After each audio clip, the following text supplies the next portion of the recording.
ನಮಸ್ಕಾರ, ನೀವು ನೋಡ್ತಿದ್ದೀರಾ ಸ್ಪೀಡ್ ನ್ಯೂಸ್ ಕನ್ನಡ. ನಾನು ಪ್ರಿಯಾ ಸೋಮೇಶ್. ಮುಖ್ಯಮಂತ್ರಿ ಸಿದ್ದರಾಮಯ್ಯ ಅವರು ಇವತ್ತು ತಮ್ಮ ಸ್ಥಾನಕ್ಕೆ ರಾಜೀನಾಮೆಯನ್ನ ನೀಡಲಿದ್ದಾರೆ ಅನ್ನುವಂತಹ ಸುದ್ದಿ ಜೊತೆಗೆ ರಾಜ್ಯಪಾಲರ ನಡೆ ಹಾಗೆ ವಿಧಾನಸೌಧದ ಭಾವುಕ ದೃಶ್ಯಗಳು ಕೂಡ ರಾಜ್ಯದ ಗಮನ ಸೆಳೀತಾ ಇದೆ. ರಾಜ್ಯಪಾಲರು ದಿಢೀರ್ ಅಂತ ಮುಂಬೈಗೆ ಪ್ರಯಾಣವನ್ನ ಬೆಳೆಸಿದ್ದಾರೆ. ಸಿಎಂ ಸಿದ್ದರಾಮಯ್ಯ ಅವರು ಇವತ್ತು ಬೆಳಗ್ಗೆ ರಾಜ್ಯಪಾಲರ ಭೇಟಿಗೆ ಸಮಯವನ್ನು ಕೂಡ ಕೇಳಿದ್ರು. ಬ್ರೇಕ್ಫಾಸ್ಟ್ ಮೀಟಿಂಗಿಗೆ ಎಲ್ಲರನ್ನೂ ಕೂಡ ಕರೆದಿದ್ರು. ಅದಾದ ನಂತರ ರಾಜ್ಯಪಾಲರನ್ನ ಭೇಟಿಯಾಗೋದಕ್ಕೋಸ್ಕರ ಅವರು ಸಮಯವನ್ನು ಕೂಡ ಕೇಳಿದ್ರು. ರಾಜ್ಯಪಾಲರು ಕೂಡ ಅದಕ್ಕೆ ಓಕೆ ಅಂತ ಕೂಡ ಹೇಳಿದ್ರು. ಸಮಯವನ್ನು ಕೊಟ್ಟಿದ್ರು. ಅವರು ಕೂಡ 10:30 ಟೈಮ್ ಕೊಟ್ಟಿದ್ರು ಅವರಿಗೆ ಬಂದು ಭೇಟಿ ಆಗಬಹುದು ಅಂತ. ಆದರೆ ಅವರು ನಿನ್ನೆ ರಾತ್ರಿಯೇ ಅಂದರೆ ಮಧ್ಯರಾತ್ರಿ 11:45ಕ್ಕೆ ರಾಜ್ಯಪಾಲ ತಾವರ್ ಚಂದ್ ಗೆಹ್ಲೋಟ್ ಅವರು ದಿಢೀರ್ ಅಂತ ಮುಂಬೈಗೆ ಪ್ರಯಾಣವನ್ನು ಬೆಳೆಸಿದ್ದಾರೆ. ರೀಸನ್ ಇಷ್ಟೇ, ಸಂಬಂಧಿಕರ ಅನಾರೋಗ್ಯದ ಕಾರಣವನ್ನು ನೀಡಿ ಅವರು ಬೇರೆ ಕಡೆಗೆ ತೆರಳಿದ್ದಾರೆ. ಸಿಎಂ ರಾಜೀನಾಮೆ ನೀಡುವಂತಹ ಸಮಯದಲ್ಲೇ ಗವರ್ನರ್ ಅವರು ಬೆಂಗಳೂರು ತೊರೆದಿರೋದು ರಾಜಕೀಯ ವಲಯದಲ್ಲಿ ತೀವ್ರ ಚರ್ಚೆಗೆ ಗ್ರಾಸವಾಗಿದೆ ಅಂತಲೇ ಹೇಳ್ಬೋದು. ಯಾಕೆಂತಂದರೆ ರಾಜೀನಾಮೆ ಕೊಡ್ತಾ ಇದ್ದಾರೆ ಸಿಎಂ ಸಿದ್ದರಾಮಯ್ಯನವರು ಅಂತ ಚರ್ಚೆ ಆಗ್ತಿತ್ತು. ಅದ್ರ ಜೊತೆಗೆ ಗೆಹ್ಲೋಟ್ ಅವ್ರನ್ನ ಭೇಟಿಯಾಗಬೇಕು ಅಂತ ಕೂಡ ಹೇಳಿದರು. ಎಲ್ಲರನ್ನೂ ಕೂಡ ಬ್ರೇಕ್ಫಾಸ್ಟ್ ಮೀಟಿಂಗಿಗೂ ಕೂಡ ಕರೆದಿದ್ರು. ಡೆಲ್ಲಿಯಿಂದ ಸಿಎಂ ಸಿದ್ದರಾಮಯ್ಯನವರು ವಾಪಸ್ ಆದ ನಂತರ ಬೆಂಗಳೂರಿಗೆ ಯಾವುದೇ ರೀತಿಯಾದಂತಹ ಸ್ಟೇಟ್ಮೆಂಟನ್ನು ಎಲ್ಲೂ ಕೂಡ ಕೊಟ್ಟಿರಲಿಲ್ಲ. ಏನೇ ಇದ್ರೂ ಕೂಡ ನಾನು ನಾಳೆ ಮಾತನಾಡ್ತೇನೆ ಅಂತ ಹೇಳಿದರು. ಇವತ್ತು ಬ್ರೇಕ್ಫಾಸ್ಟ್ ಮೀಟಿಂಗ್ನಲ್ಲಿ ಮಾತಾಡಿ ನಂತರ ಗೆಹ್ಲೋಟ್ ಅವ್ರನ್ನ ಭೇಟಿಯಾಗುವಂಥದ್ದನ್ನ ಒಪ್ಕೊಂಡಿದ್ರು. ಆದರೆ ಗೆಹ್ಲೋಟ್ ಅವರು ಗವರ್ನರ್ ಅವರು ಈಗ ಒಂದು ಸಮಯದಲ್ಲಿ ಅವರ ರಿಲೇಟಿವ್ಸ್ಗೆ ಯಾರಿಗೂ ಹುಷಾರಿಲ್ಲ ಅನ್ನುವಂಥ ಕಾರಣಕ್ಕೆ ಅವರು ಬೆಂಗಳೂರಿಂದ ಆಚೆ ಹೋಗಿದ್ದಾರೆ, ಬೆಂಗಳೂರನ್ನ ತೊರೆದಿದ್ದಾರೆ. ಆ ಒಂದು ವಿಚಾರ ಏನಿದೆ ರಾಜಕೀಯ ವಲಯದಲ್ಲಿ ತೀವ್ರ ಚರ್ಚೆಗೆ ಗ್ರಾಸವಾಗಿದೆ ಅಂತಲೇ ಹೇಳ್ಬೋದು. ಅವರು ಮುಂಬೈನಿಂದ ಇಂದೋರ್ಗೆ ತೆರಳಲಿದ್ದಾರೆ ಎನ್ನಲಾಗ್ತದೆ. ರಾಜೀನಾಮೆ ಪ್ರಕ್ರಿಯೆ ಏನಿದೆ ಅದು ವಿಳಂಬವಾಗಲಿದೆಯಾ ಅನ್ನುವಂತಹ ಪ್ರಶ್ನೆ ಕೂಡ ಮೂಡಿದೆ. ಈಗ ರಾಜ್ಯಪಾಲರು ಇಲ್ಲದೇ ಇರೋದ್ರಿಂದ ರಾಜೀನಾಮೆ ಏನಾದರೂ ಡಿಲೇ ಆಗುತ್ತಾ, ನಿಧಾನ ಆಗುತ್ತಾ ಅನ್ನುವಂಥ ಪ್ರಶ್ನೆಗಳು ಕೂಡ ಉದ್ಭವ ಆಗ್ತದೆ.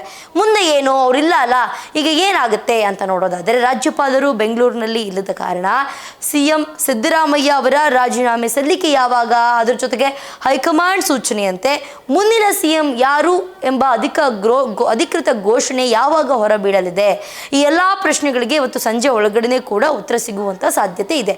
ಈಗ ರಾಜ್ಯಪಾಲರು ಇಲ್ಲದಲೇ ಇರುವಂತಹ ಕಾರಣಕ್ಕೆ ಸಿಎಂ ಸಿದ್ದರಾಮಯ್ಯನವರು ಯಾವಾಗ ರಾಜೀನಾಮೆ ಕೊಡಬಹುದು, ಅದರ ಜೊತೆಗೆ ಅಧಿಕೃತ ಘೋಷಣೆ ಅಂದರೆ ಮುಂದಿನ ಸಿಎಂ ಯಾರು ಅಂತ ಅಧಿಕೃತ ಘೋಷಣೆ ಯಾವಾಗ ಬರುತ್ತೆ ಅನ್ನುವಂತಹ ಚರ್ಚೆಗಳು ಕೂಡ ನಡೀತಾ ಇದೆ. ಅದ್ರ ಜೊತೆಗೆ ಏನೆಲ್ಲ ಸಾಧ್ಯತೆ ಇದೆ ಅಂತ ನೋಡೋದಾದ್ರೆ ಈ ಲೋಕಸಭಾ ಭವನದಲ್ಲಿ ರಾಜ್ಯಪಾಲರು ಇಲ್ದಲೇ ಹೋದ್ರೆ ಅಂದರೆ ಯಾವಾಗಲೇ ಯಾರೇ ರಾಜೀನಾಮೆಯನ್ನ ಕೊಡಬೇಕಂತಂದಾಗ ಈ ಲೋಕಸಭಾ ಭವನದಲ್ಲಿ ರಾಜ್ಯಪಾಲರೇನಾದರೂ ಇಲ್ದಲೇ ಹೋದಂತಹ ಸಂದರ್ಭದಲ್ಲಿ ಏನು ಮಾಡಬಹುದು ಅಂತ ನೋಡೋದಾದರೆ ಅವರ ಕಚೇರಿಗೆ ರಾಜೀನಾಮೆ ಪತ್ರವನ್ನು ತಲುಪಿಸ್ಬೇಕು.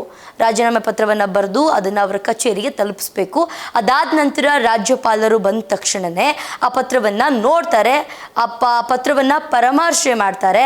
ಪತ್ರವನ್ನು ಕೊಟ್ಟ ತಕ್ಷಣವೇ ಅಕ್ನಾಲಾಜ್ಮೆಂಟನ್ನು ತೆಗೆದುಕೊಳ್ಬೇಕು ಅಂತ ಹೇಳಿದ್ದಾರೆ. ಆ ಪತ್ರವನ್ನು ನಾವು ತೆಗೆದುಕೊಂಡ್ರೆ ಸಾಕು, ರಾಜೀನಾಮೆ ಪತ್ರ ರಾಜ್ಯಪಾಲರ ಅಂಗಳಕ್ಕೆ ತಲುಪಿದೆ ಅಂತ ಅರ್ಥ.